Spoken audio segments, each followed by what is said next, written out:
원리로 이해하는 양쌤의 중학교 과학인강 4. 줄기는 어떤 일을 할까를 공부하겠습니다. 다음 사진은 호박 줄기의 이 잘린 면인데요. 이게 자른 직후고 이거는 5분 후, 이거는 10분 후예요. 이렇게 호박 줄기의 잘린 면에서 물이 스며 나오는 모습을 일정한 시간 간격으로 촬영을 한 건데, 이 줄기의 잘린 면에서 스며 나온 물은 지난 시간에 배웠던 뿌리에서 흡수된 물이 줄기의 물관, 그러니까 뿌리에서 흡수된 물이 뿌리의 물관을 통해서 줄기의 물관을 통해서 이렇게 올라온 거겠죠. 자, 그래서 그림에서 보다시피 이것이 뿌리, 이것이 줄기, 이것이 잎이잖아요. 그랬을 때 오늘 배울 이 줄기는 식물체에서 뿌리와 잎을 연결하는 그런 부분이 바로 줄기예요. 그랬을 때 뿌리, 줄기, 잎에 모두 관다발이 있는데요. 이런 관다발은 뿌리에서 줄기를 거쳐서 잎까지 쭉 연결되어 있어요. 그때 이 관다발이라고 하는 것은 말 그대로 관들이 다발로 있어서 관다발이라고 하는 건데요. 예전에 했잖아요. 물관과 채관이 여러 개가 모여서 다발을 이루고 있어요. 그거를 관다발이라고 하는 거고요. 그랬을 때 여기 보시면 우리 지난 시간에 뿌리의 관다발을 배웠는데, 뿌리의 관다발은 중심 쪽에 물관이 있고 물관 사이사이에 채관이 있다라고 얘기를 했죠. 그리고 이 뿌리의 물관과 채관이 줄기의 물관과 채관으로 이어지는데, 여기 이 빨갛게 되어 있는 부분이 다 관다발이잖아요. 그랬을 때 이 줄기의 관다발에서 옆에 그림 보시면 줄기의 이 안쪽 부분이 물관이고요. 그리고 바깥쪽 부분에 채관이 있는 거예요. 그래서 뿌리의 물관과 줄기의 물관이 이어지는 거고요. 그리고 뿌리의 채관과 줄기의 채관이 이어지는 거겠죠. 그런 다음에 또 이 줄기의 관다발은 잎의 관다발과 연결되어지는데, 잎의 관다발도 예전에 배웠잖아요. 이 잎의 이 관다발에서 윗부분에 있는 것이 물관, 아랫부분에 있는 것이 채관이죠. 그래서 이 줄기의 물관이 잎의 물관과 연결되고 줄기의 채관은 잎의 채관과 연결되어지는 거죠. 여기에 이렇게 빨갛게 되어 있는 것도 여기 그림 보시면 알겠지만 다 잎의 관다발이에요. 이런 식으로 뿌리, 줄기, 잎까지 물관과 채관이 연결되어 있기 때문에 이 그림에서 보시면 이 파랗게 표시되어 있는 부분은 물관이니까 뿌리에서 흡수한 물과 무기양분이 이 뿌리의 물관을 통해서 줄기의 물관을 통해서 잎의 물관까지 이런 식으로 쭉 이동을 하게 되는 거고요. 그리고 이 빨갛게 되어 있는 부분이 채관이에요. 이 채관을 통해서 잎에서 만든 유기양분이 잎의 채관을 통해서 줄기의 채관을 통해서 뿌리의 채관으로 이렇게 쭉, 또는 이렇게 위로 올라갈 수도 있겠죠. 유기양분이 이런 식으로 이동하게 되는 거예요. 학습지 1번에 줄기의 구조를 알아볼 건데요. 이 줄기의 구조는 쌍떡잎 식물과 외떡잎 식물이 약간의 차이가 있는데, 쌍떡잎 식물을 예로 들어서 줄기의 구조를 알아볼게요. 자, 우선 줄기 중에서 물관이라고 되어 있는 부분을 알아볼게요. 이 물관의 위치는 형성층이라고 하는 것의 안쪽에 물관이 위치하고 있고요. 물관의 기능은 말 그대로 물이 지나가는 관이잖아요.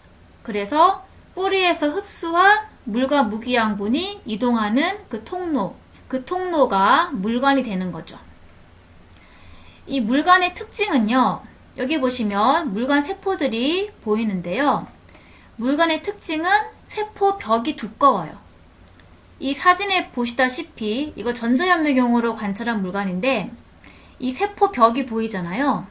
다른 세포에 비해서 물관은 세포벽이 두껍고요. 그리고 이 물관 세포는, 이게 다 물관 세포들인데, 이 물관 세포는 죽은 세포로 구성이 되어 있어요. 죽은 세포라고 하는 것은 세포의 구성물질, 뭐 핵이나 세포질이나 세포 소개관들이 있잖아요. 그런 세포의 구성물질은 죽어서 없고 세포벽만 남아있는 것이 죽은 세포예요. 그래서 보시다시피 이렇게 두꺼운 세포벽만 남아있고 안쪽에 세포의 구성물질은 없고 뻥 뚫려 있잖아요. 이것이 바로 물관이에요. 그리고 물관의 특징은 여기 보면 옆면은 세포벽이 있는데 이 세포의 위와 아래에는 세포벽이 없어서 뻥 뚫려 있어요. 그래서 이렇게 보시면 이렇게 이 물관세포에서 위아래에 세포벽이 없이 그냥 뻥 뚫려 있어서 이 물관이라고 하는 이 조직이 긴 대롱 모양으로 긴 그 관, 빨대 같은 모양으로 생겼다는 거예요. 그래서 물관이 이렇게 생겼기 때문에 뿌리에서 흡수한 물과 무기양분이 쭉 이동할 수 있는 통로가 되는 거죠. 그 다음에는 체관을 알아보도록 할게요. 체관의 위치는 형성층 바깥쪽에 이 체관이 있고요. 체관의 기능은 잎에서 만든 유기양분이 이동하는 통로죠. 잎에서 만들어진 그 유기양분 덩어리, 그래서 이제 몸체를 쓰는 거잖아요. 그런 덩어리가 이동하는 관이다 라고 해서 체관이라고 얘기하고요. 이 체관의 특징은 여기 보시면 이게 현미경으로 관찰한 체관세포들이 보이잖아요. 이게 체관세포죠. 또 체관세포들이 쭉 보이는데 이 체관의 경우에는 물관에 비해서 세포벽이 얇아요. 이렇게 이 세포의 이 벽이 물관에 비해서 이 세포벽이 얇은 걸 볼 수 있고요. 그리고 이 체관세포는 살아있는 세포로 구성이 되어 있어요. 그래서 이 체관세포 안에는 세포를 구성하는 물질이 있다는 거죠.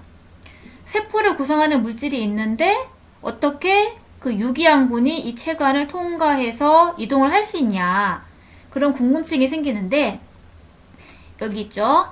이 체관에 살아있는 세포는 세포의 구성물질이 세포벽 근처에 조금 있어요. 그래서 이 체관세포의 이 중앙부는 아무것도 없으니까 이 체관세포를 통해서 유기양분이 이동을 할 수가 있는 거예요. 그리고 이 체관세포의 특징은 위아래 세포벽에 채판이 있어요. 그러니까 여기 위와 아래, 여기 있죠. 그림에 위와 이 체관세포 하나에서 위와 아래의 이 세포벽이잖아요.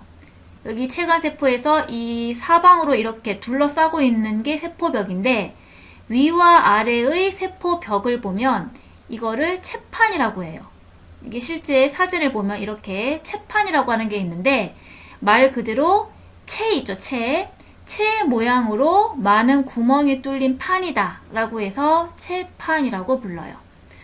그래서 이 체관은 위아래의 세포벽에 채판이 있기 때문에 이 채판이 구멍이 많이 뚫려 있으니까 이 채판의 구멍을 통해서 잎에서 만들어진 유기양분이 이동을 할 수가 있게 되는 거예요. 그러면 여기까지 해서 물관과 체관, 이 관다발에 대한 영상을 보도록 할게요. 줄기의 가장 바깥쪽에는 머리카락처럼 가는 관들이 배열되어 있습니다. 잎에서 만들어진 농축된 수액을 아래로 운반해주는 통로죠.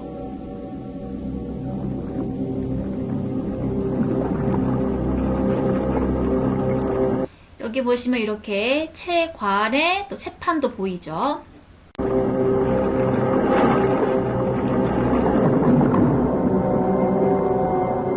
더욱 안쪽으로 들어가면 또 다른 관들이 있습니다. 이것은 물을 위로 끌어올리는 관들입니다.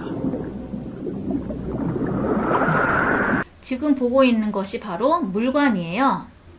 나무 줄기 전체에 이러한 관들이 뻗어 있습니다.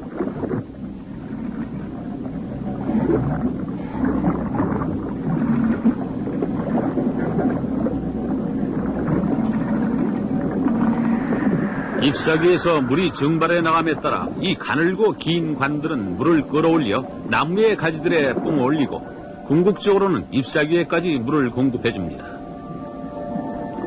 이렇게 끌어올려진 물의 일부는 양분을 만드는 데 쓰이고 나머지는 잎사귀의 기공을 통해 정발해 나갑니다.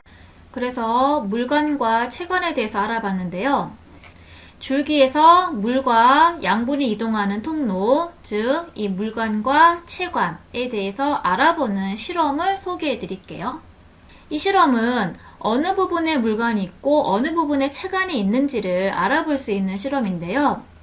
실험 방법은 이 줄기의 이 껍질 있죠, 껍질. 이거는 좀 과장해서 그린 건데 줄기의 껍질 부분을 얇게 벗겨요. 그거를 환상박피라고 해요. 왜냐면 고리환, 모양상, 벗길 박의 껍질 피니까 고리 모양으로 껍질을 벗긴다 라고 해서 이거를 환상박피라고 하는 거고요. 사진으로 보시면요. 이렇게 줄기의 고리 모양으로 바깥에 있는 껍질을 벗겼잖아요. 이런 거를 환상박피라고 하는 거예요.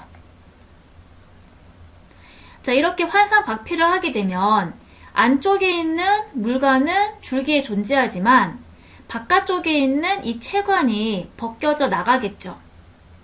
그렇게 되면 이 뿌리털에서 흡수한 물과 무기양분은 물관을 통해서 이동할 수 있는데 잎에서 만든 유기양분은 체관으로 이렇게 내려오다가 이 체관이 없어진 부분 여기 위에 유기양분이 쌓이게 되겠죠. 그래서 여기에 유기양분이 쌓여서 여기 부분의 줄기가 부풀어 오르는 것을 관찰할 수가 있어요. 사진처럼요. 이렇게 잎에서 만든 유기양분이 체관을 통해서 내려오다가 환상박피에 의해서 체관이 없어졌으니까 환상박피한 이 윗부분 여기 부분에 유기양분이 쌓이는 거예요. 그래서 여기 줄기 부분이 부풀어 오르는 현상이 생기는 걸 관찰할 수 있는 실험이에요. 그러면 이 실험을 통해서 뭐를 알 수 있어요?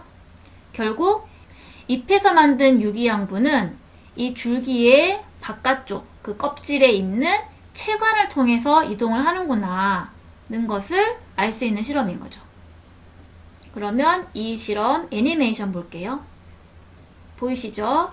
물과 무기양분은 물관을 통해서 이동할 수 있는데 잎에서 만든 유기양분은 체관을 통해서 이동하다가 결국 밑으로 이동하지 못하니까 여기 줄기 부분에 유기양분이 쌓여서 여기 부분이 부풀어 오르는 현상을 관찰할 수가 있다는 그런 실험이에요. 이번에는 형성층에 대해서 알아볼게요. 형성층의 위치는 물관과 체관 사이에 형성층이 위치하고 있고요. 이 형성층은 기능이 줄기에 부피 생장을 일어나게 하는 역할을 해요. 왜냐하면 이 형성층에 있는 이 형성층 세포들, 이 형성층 세포들은 세포 분열이 활발하게 일어나서 새로운 세포를 형성하기 때문이거든요.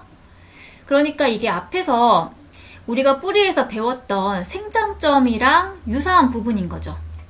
그래서 이 형성층에 있는 이 사진을 보시면 여기가 지금 줄기에 이게 지금 관다발 부분인데 이 관다발 안쪽이 지금 물관이고 이 관다발 바깥쪽이 다 체관인데 이 물관, 체관 이 사이에 있는 여기 부분 확대해서 보면 여기가 물관, 여기가 체관인데 물관, 체관 사이에 여기에 있는 이 세포들이 보이잖아요. 이게 형성층이라는 건데요. 이 형성층에 있는 세포들은 뿌리에 있었던 그 생장점 세포들처럼 이 세포가 분열을 한다는 거예요. 이렇게 형성층에 있는 세포가 세포 분열을 하는 거죠. 세포 분열을 하면 새로운 세포를 만들게 되는 거잖아요. 그때 이 형성층에 있는 세포들은 계속 세포 분열을 활발하게 하고 있기 때문에 보시다시피 다른 세포들에 비해서 이 세포의 크기가 작은 거를 볼 수가 있어요. 그리고 이렇게 형성층에서 세포 분열에 의해서 새로운 세포가 이렇게 만들어지게 되면 이 줄기의 바깥쪽으로 만들어진 이 세포는 체관세포로 되고요. 줄기의 안쪽 부분에 만들어진 세포는 물관세포가 되는 거예요. 그러면서 이렇게 새로 만들어진 이 세포는 결국에는 모세포 크기만큼 자라기 때문에 결과적으로 어떻게 돼요? 이 줄기에 세포의 수가 늘어나게 되니까 줄기가 점점 이때보다 보시면 줄기가 점점 굵어지게 된다는 거예요. 그래서 정리하자면 이 형성층은 형성층의 세포가 세포 분열을 활발하게 해서 새로운 세포를 생성하는 부분이고, 이렇게 새로운 세포를 만들면 결과적으로 줄기가 굵어지는 부피 생장을 일어나게 한다는 얘기인 거죠. 그리고 쭉 보시면 알겠지만 형성층에서 만들어진 세포 중에서 바깥쪽은 체간세포를 이루게 되고 안쪽은 물관세포를 계속 만들게 된다는 내용이에요. 부피 생장에 대한 애니메이션을 볼게요. 이런 식으로 형성층의 세포 분열로 줄기가 굵어진다, 부피 생장을 한다, 그런 얘기예요. 그래서 이 형성층의 이름도 결국은 새로운 세포를 만들어서 이 줄기를 형성하는 거잖아요. 그래서 줄기를 형성하는 층이다 라고 해서 형성층이라고 부르는 거예요. 그 다음에는 줄기의 나머지 부분들을 알아볼게요. 우선 표피라고 하는 것은 다 앞에서 했던 거죠. 겉표, 껍질, 피니까 겉에 있는 껍질을 표피라고 하는 거고요. 여기 있듯이 이 표피는 줄기의 가장 바깥쪽을 둘러싸고 있는 딱 한 겹이죠. 한 층. 이 한 겹의 세포층인데 줄기의 이 내부를 보호하는 역할을 하는 부분이 표피고요. 그리고 표피 안쪽에 피층이라고 하는 부분이 있는데 이게 껍질피니까 껍질층인 거죠. 껍질층. 그래서 표피 안쪽에 있는 여러 겹의 세포층, 이것이 바로 피층이에요. 이렇게 세포가 여러 겹이잖아요. 이 피층 안쪽에 우리가 배웠던 체관, 형성층, 물관이 있고요. 그리고 줄기의 가장 중심부에 속이 있는데 말 그대로 줄기의 속인 거죠. 이 줄기의 가장 중심부가 바로 속인데 이거는 죽은 세포로 이루어져 있어요.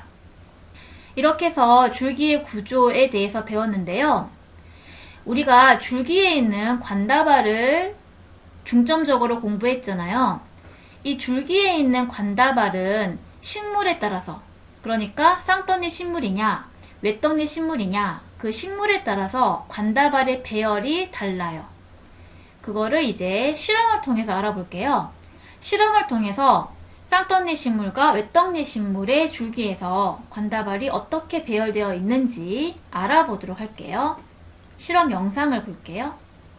자, 여러분들 지금 보니까 여기 백합이 있어요. 그래서 얘가 백합이고요. 그리고 여러분들 백합 옆에 선생님이 그냥 꽂아놨는데, 자, 여기 선생님이 이렇게 들어서 이렇게 보여주면은, 자, 이렇게 여러분들 우리 왜 그 샐러드에 가끔씩 나오는 거거든요. 얘가 바로 여러분들 샐러리입니다. 자, 이렇게 생겼어요, 여러분들. 요 아이를 선생님이 지금 한 4시간 정도 이렇게 그 색소를 탄 물에다가 담궈놨거든요.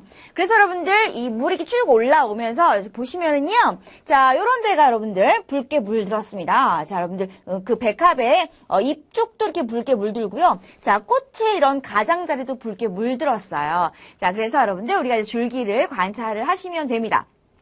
자, 줄기는 여러분들 그냥 볼 게 아니라 선생님이 잘라서 봐야 되는데, 자, 예쁘게 잘라서 미리 선생님 좀 챙겨놨거든요. 그래서 여러분들 봐주시면 돼요. 자, 여러분들 보시면은요, 자, 요쪽에 있는 아이들이 바로, 요게 바로 샐러리입니다. 우리는 이거를 바로 우리 횡단면, 얘를 종단면이라고 부르고요. 자, 보시면 여러분들 모양이 이렇게 규칙적으로 나있죠. 요걸 잘랐을 때 바로 요렇게 두 줄만 나오게 되는 겁니다. 자, 그리고 여러분들 여기가 바로 백합의 우리 관다발이 되는데요. 자, 여기는 굉장히 불규칙하게 막 이렇게 막 빨간색이 막 점이 찍혀 있어요. 요게 바로 뭐냐면 이게 바로 우리가 백합의 외떡잎 식물의 우리 관다발이다라고 얘기할 수 있고요. 자, 이 종단면을 보시면 사방으로 줄이 나 있죠. 이렇게. 그죠? 자, 요게 바로 우리 종단면이 되겠습니다. 그러니까 쌍떡잎 식물 그리고 외떡잎 식물 이렇게 확인할 수가 있는 거예요. 그러면 실험 결과를 정리해 볼게요.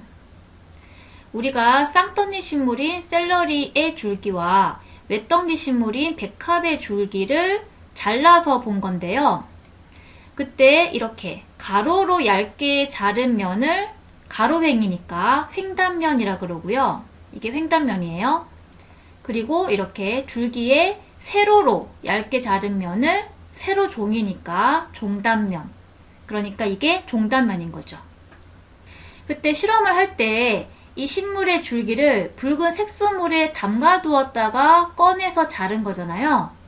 그러면 붉은 색소물이니까 이 물이 물관을 통해서 이동을 하고 그때 물관이 붉게 물들겠죠. 그래서 이렇게 붉게 물들어 보이는 부분은 다 줄기에 있는 물관인 거예요. 그랬을 때 이 쌍떡잎 식물과 외떡잎 식물의 이 물관의 배열이 어떤지를 관찰을 하는 실험인데요. 우선 이 횡단면을 먼저 보면요. 이 쌍떡잎 식물인 샐러리의 물관을 보면 줄기의 가장자리에 보통 쌍떡잎 식물의 줄기는 이렇게 둥근데 샐러리가 줄기 모양이 독특해서 그렇지 일반적인 쌍떡잎 식물의 경우에는 이 물관이 줄기 가장자리의 원 모양으로 규칙적인 배열을 이 물관이 이렇게 규칙적인 배열을 하고 있어요. 그런데 이 백합과 같은 외떡잎 식물의 경우에는 이 물관이 어떠냐면 줄기 전체에 불규칙적으로 이 빨갛게 물든 물관이 흩어져 있는 걸 볼 수 있죠. 이번에는 이 세로 종단면을 보면요.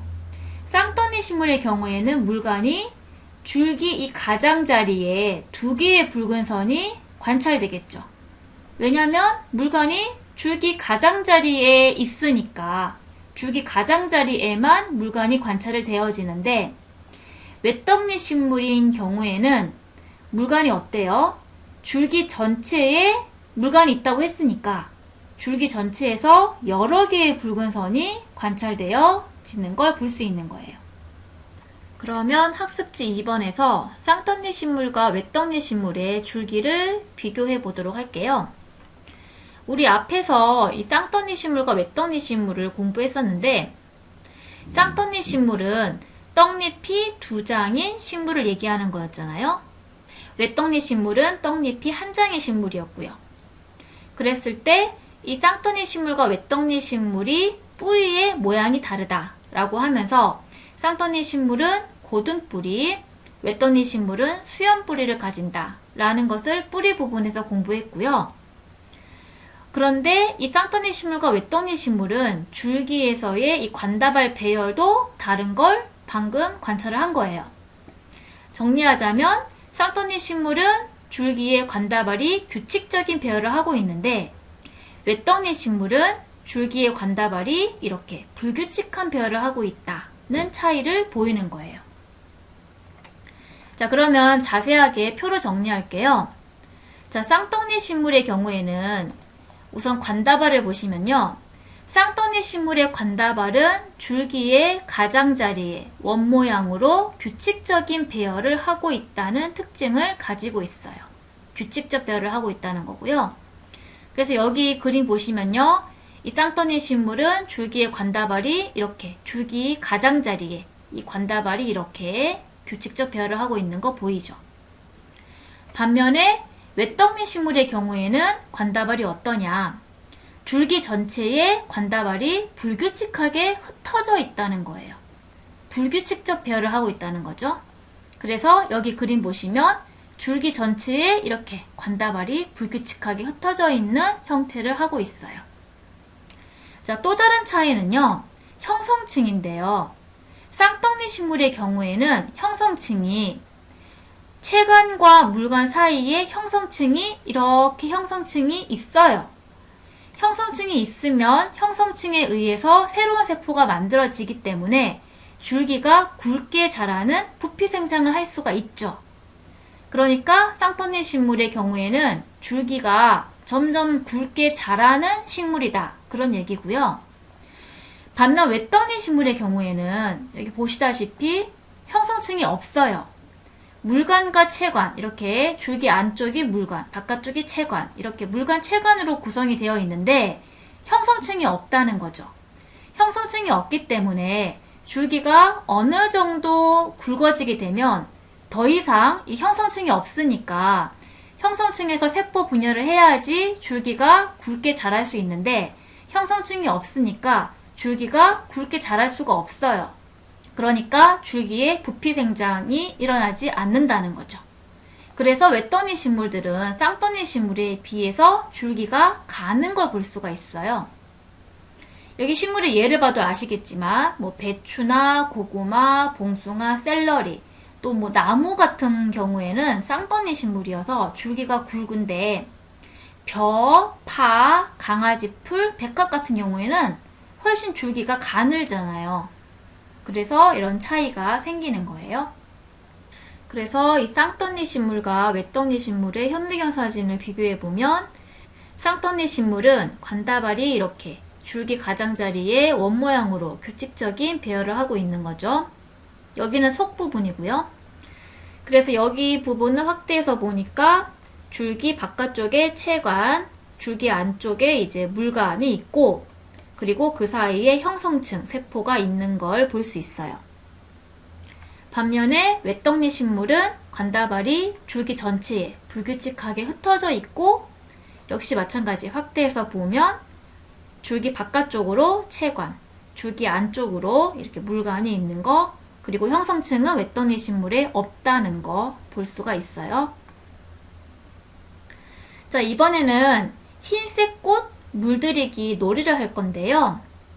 흰색 장미꽃을 여러 가지 색깔의 색소로 물을 들였어요. 이게 가능한 이유는 우리 앞에서 그 붉은색 물들인 거랑 마찬가지로 뿌리에서 흡수한 그 색소 물이 뿌리 물관으로 들어온 다음에 줄기 물관을 따라가지고 결국에 이 꽃잎의 물관까지 이동을 하잖아요. 그러면 꽃잎의 물관은 흡수한 각각의 색소로 물들겠죠. 그래서 이렇게 다양하게 물든 꽃을 만들 수 있는데 이거에 대한 실험 영상을 볼게요. 자, 딱코가 좋아하는 무지개 색깔을 만들고 싶으면 빨주, 노초, 파남보 색소를 물에 넣어줘. 예쁜 물이 됐다. 자, 그런 다음 이 하얀 꽃을 물에 넣어주면 끝! 먼저 장미, 다음 주황색, 보라색. 자, 그리고 이번엔 백합. 정말 무지개 꽃이 될까? 우와, 변한다. 하얀 꽃이 막 변해, 와이맨. 그치. 지금 꽃이 물을 꿀꺽꿀꺽 먹고 있어서 그래. 우와, 정말 빨간 물을 먹은 꽃은 빨갛게, 노란 물을 먹은 꽃은 노랗게 변하고 있네.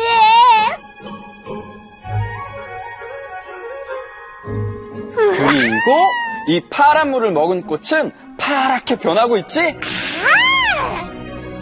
자, 이렇게 가지가 갈라진 꽃을 이 두 가지 색소물에 넣으면 어떻게 될까?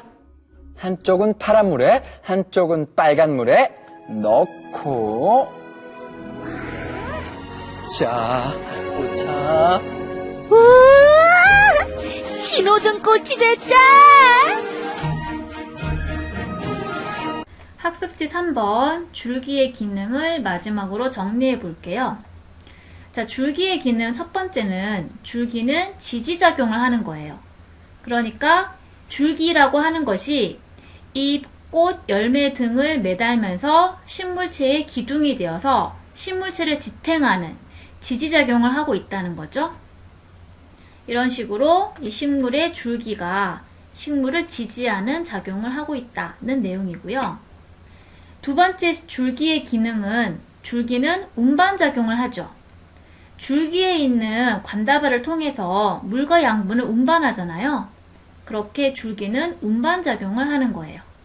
이렇게 줄기는 뿌리에서 흡수한 물과 무기양분, 또 잎에서 만든 유기양분을 운반하는 그런 운반작용의 역할을 하고 있어요. 세 번째 줄기의 기능은 줄기는 호흡작용을 해요. 자, 줄기를 보시면 피목이라고 하는 게 있는데 이 피목은 이런 게 피목이에요. 이게 피목인데 피목이라고 하는 것은 이 그림에서 보다시피 줄기 껍질의 이 표면에 생긴 작은 구멍을 피목이라고 해요. 그래서 이 구멍인 피목을 통해서 줄기 내부와 외부 사이에 기체 교환의 출입구가 되고 있는 거예요. 이것이 바로 피목 부분이고요. 여기서 본다면 이렇게 터져 있는 이런 부분들 있죠. 이런 것들. 이게 다 줄기의 피목인데요. 이렇게 줄기는 이 피목 부분을 통해서 산소를 흡수하고 이산화탄소를 방출하는 호흡작용을 한다는 거예요. 이처럼 줄기는 산소는 흡수하고 이산화탄소는 내보내는 그런 호흡작용을 피목을 통해서 하고 있는 거예요. 줄기의 이제 네 번째 기능으로 줄기는 저장작용을 하고 있어요. 예를 들어서 감자가 있는데요. 감자는 이게 땅 속에 있는 줄기 부분인데 땅속 줄기의 끝부분, 여기 있죠? 이 땅속 줄기의 이런 끝부분에 양분을, 그러니까 쓰고 남은 여분의 양분을 저장을 하는 건데 이거를 감자라고 얘기하는 거예요. 그래서 이런 감자와 같은 부분은 양분이 저장이 되어 있기 때문에 우리가 먹는 식품으로 이용을 하는 거고요.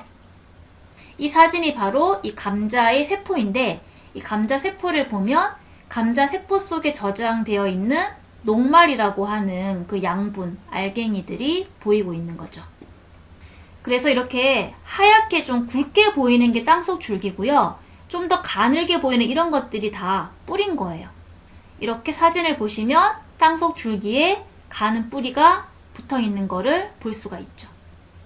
그러면 이 감자의 저장작용에 대한 영상을 보도록 할게요. 먹자의 만나 관찰일기. 땅속의 보물 감자를 캤다. 땅속에 있는 감자가 다치지 않도록 호미를 들고 살살 흙을 파헤쳐보니 땅속에 숨어있던 감자들이 그 모습을 드러내기 시작했다. 감자는 땅속 줄기의 마디 부분에서 줄기가 나와 그 끝부분에서 영양분이 모여 감자가 되는 거란다. 그래서 감자는 땅속에 있지만 뿌리가 아닌 줄기란다. 여기까지 수업을 마치도록 하겠습니다.